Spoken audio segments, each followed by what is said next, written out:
Good morning, boys and girls. Today I'm going to be reading the last of the Punchinello stories, entitled Best of All. Higher on the right! Higher on the right! Demanded the mayor.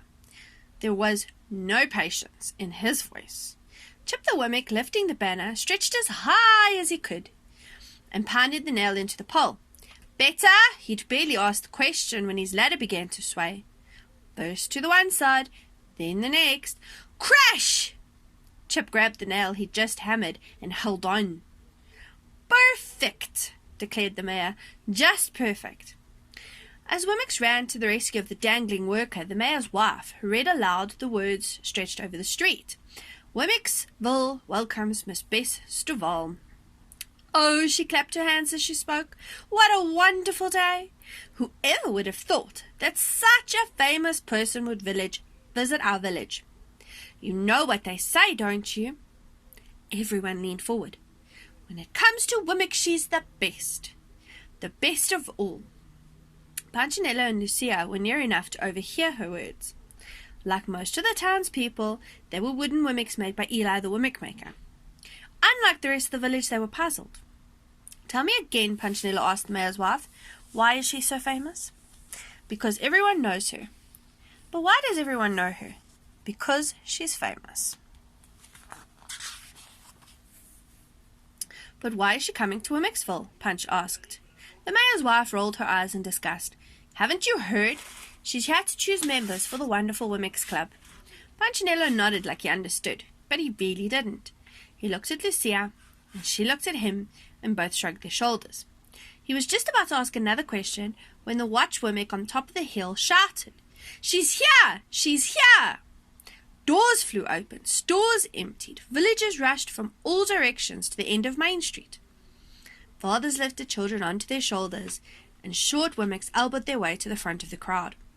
There was so much shouting and pointing and tiptoe standing, until a uniformed wooden soldier, looking very official and formal, appeared at the turn of in the road. With scroll in hand and bugle hanging from his neck, he marched over the Wemmick River Bridge and stopped in front of the crowd.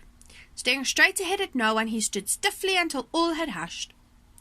Opening the scroll, he read in a loud voice, Cut from the grandest forest, carved from the strongest tree, full of sap, only the purest, she's of the highest pedigree. So welcome ye Wemmicks to your village so small, the noblest grain from the finest lumber. She is Bess Duval. With snappy movements, he tucked the scroll under his arm and pulled the bugle to his lips. Ba ba ba da ba ba. What the Wemmicks saw next caused a village-wide gasp. A squad of soldiers marched round the corner, shouldering a tall box with curtains. From behind him, Punchinello heard the crowd whisper, It's her! The box sat on two poles, and the poles rested on the shoulders of 4 soldiers. 2 guards walked in front, 2 walked in back. Boots on the wooden bridge made the only sound. Click, click, click. They kept in perfect step until one of the soldiers stumbled just slightly. The box leaned over the water. The villagers gasped a second time. Let the box lean much further and the guest of honor would fall into the fast-flowing river. But the soldiers straightened themselves, crossed the bridge, and came to a stop in front of the mayor and his wife. They lowered the box. The trumpet-toting, scroll-reading servant stepped forward, and after a long pause, pulled back the curtain. As Bess stepped out, the villagers stepped back. They'd never seen a wooden person quite like Miss Bess Duval. Feathers flumed out of her hat. Earrings dangled to her shoulders. Both her lips and dress were bright red. Her shoes were tall. Her nails were long. And most noticeably, a large golden letter M hung from her neck. When she snapped her fingers, a sentry handed her a white cloth. With it she carefully wiped the M, held it up like a mirror before her face. Seeing her reflection, she adjusted her hair and smiled. Bess Duval was pleased with herself. With eyes peering down her high nose, she held out her hand, allowing it to fall forward at the wrist. Ahem. The mayor's wife understood the gesture. She elbowed her husband. Kiss it. He did. And when he did, the visitor spoke. What good fortune is yours that I have come your way? She smirked, head back, hands still extended. The mayor's wife curtsied and motioned for the other Wommicks to do the same. They did, even the men. "Shall we get on with the greetings?" Bess asked. "Of course," answered the mayor. "Everyone in line!" One by one, the citizens of Wommicksville passed before their guest. "Yes, yes," she would reply to whatever was said to her. "Welcome to our village. Yes, yes. We're glad you're here. Yes, yes. We are honoured. Yes, yes." She was less concerned about what they said than what she saw. Occasionally, she would pause and stare deeply at a Wommick. She examined the nose of the store owner and the ear of his son. She ran a gloved thumb across the hand of the house builder and took a long look at the forehead of the painter. No one knew what she was looking for, and no one asked. Although the wife of the mayor acted as though she knew, nodding when the famous guest nodded and sighing when she sighed. The shortest and longest looks were given to Punchinello and Lucia. Upon seeing Punchinello, Bess suddenly stepped back before he could touch her hand. Lifting her nose and waving, she instructed, "Go on, go on."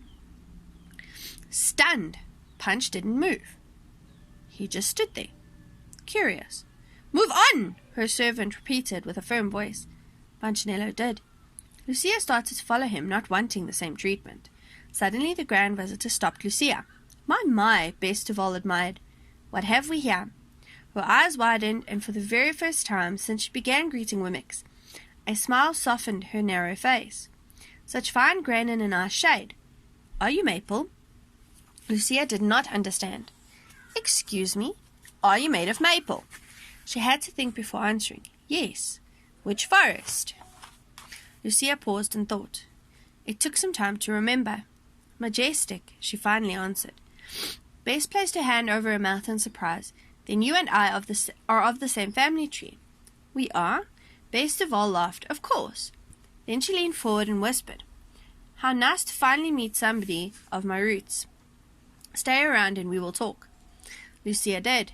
Between greetings, Bess Duval would make remarks to Lucia beneath her breath such as, "Ugh, what knotty timber," or "such an inferior grove," or "definitely from the wrong side of the mountain."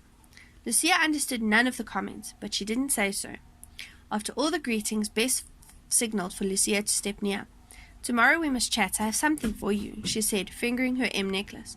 With that she turned and left, escorted by the soldiers, followed by the mayor and his wife. Punchinello approached Lucia. "Did I do something wrong?" "I don't know." "Did you do something right?" "I don't know." "Why is she kind to some Wommicks and rude to others?" "I think it has something to do with your ancestry." "My what?" "What forest you came from." "Why does that matter?" "I don't know." They turned and left the village. Neither one spoke. They hadn't known they were different, and now that they did, they didn't know how to feel. "I'll see you tomorrow," Punch finally said. "Yes, sure," Lucia replied. Neither felt too happy. As the days passed, they saw each other less and less. It took Bess Duval only a short time to select her favourite Wommicks for the wonderful Wommicks Club. Lucia was among them. So were the store owner and Mr. and Mrs. Mayer. Bess gave each of them an M to wear around their necks. "The M is for maple. You are maples," she explained as she showed them how to polish the medallion. "Not all Wommicks are equal. Some are common, made of pine or elm. A few are quality, cut from maple like you. Fewer still of us are from a fine family tree." She glanced at Lucia, and Lucia blushed. The other Wommicks politely applauded. And then Bess Duval curled her lip as if she just tasted something sour. "Some Wommicks are willows." "Willows?" they asked. "Willow is a weak wood," the maple Wommick explained. "It bends, it bruises. Shallow roots. No one wants to be a willow." "Do you know any?" the mayor's wife asked. "Actually, there's one in your village." They all leaned forward, curious. Bess looked again at Lucia. "Your friend." "Punchinello?" Lucia asked. Everyone gasped. "I always knew he was weaker," someone said. "Been suspecting a bad family for years." "Such a sapling," added a third. The rest nodded. Lucia nodded with them. From that day forward, Wommicksville began to change. Townspeople took notice of each other's tree types.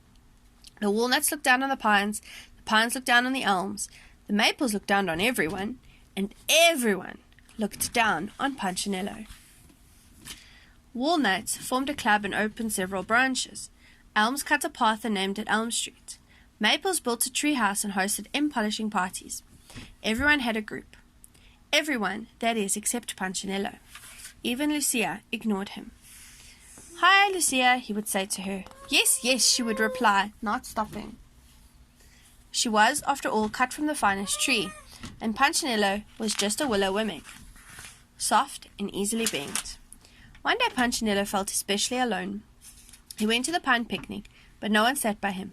The walnuts were playing games, but no one threw him the ball. He even tried to go to the maple party, but the sign on the door said, "Royal Tree Only." Punchinello was very sad. He went for a walk and sat by the river where the willow trees grew. "Why did I have to be a willow?" he said aloud to no one. "What would you rather have been?" The sound of the voice startled Punchinello. He turned and saw Eli, his maker. "Maple?" Eli continued. "Would you rather be made of maple?" Punchinello didn't answer. Both sad and embarrassed, he lowered his head. Eli walked over and lifted Punch's chin with a finger. "Other wimmicks are better," Punchinello told him. "Who says?" "Everyone." Eli sighed and shook his head. "Come here." The two walked over to a willow tree and stopped.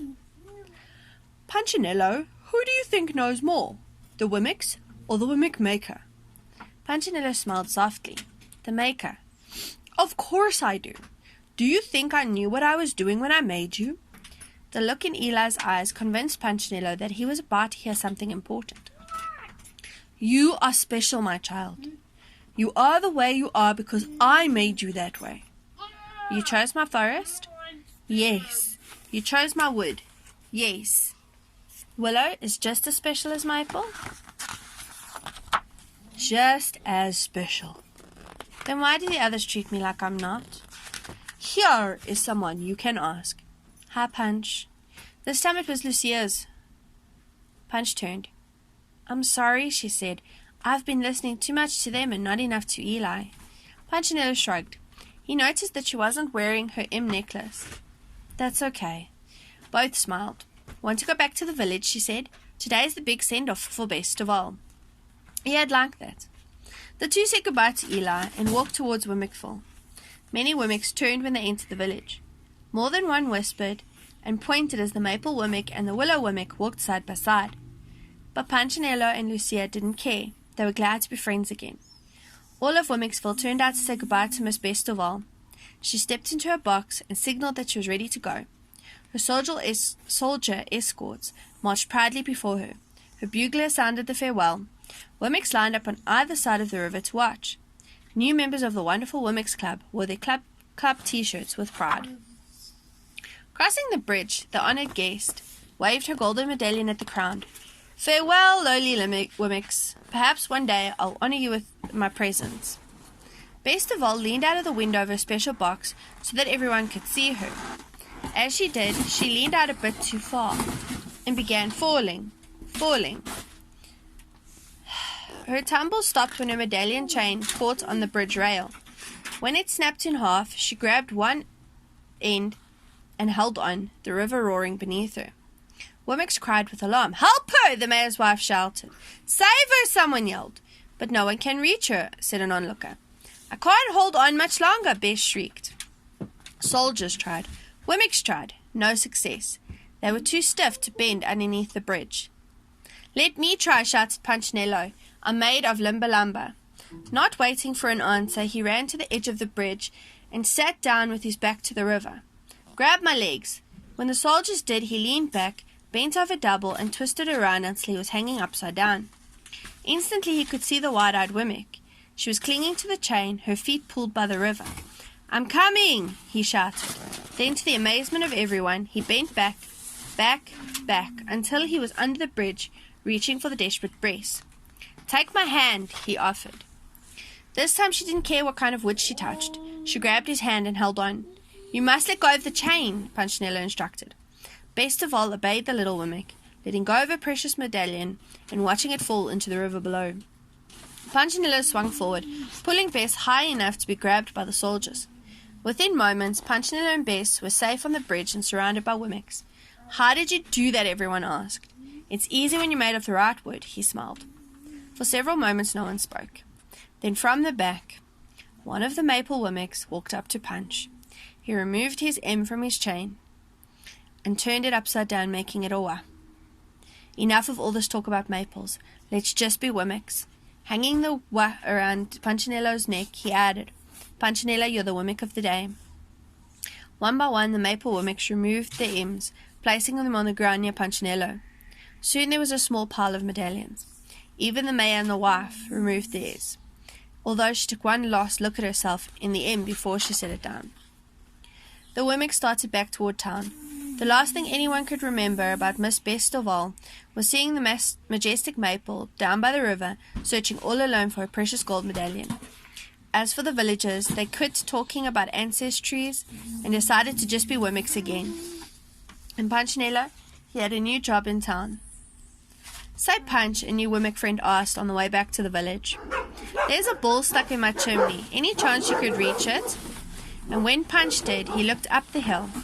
Eli was watching from the porch of his house. Punch waved. His maker smiled. And the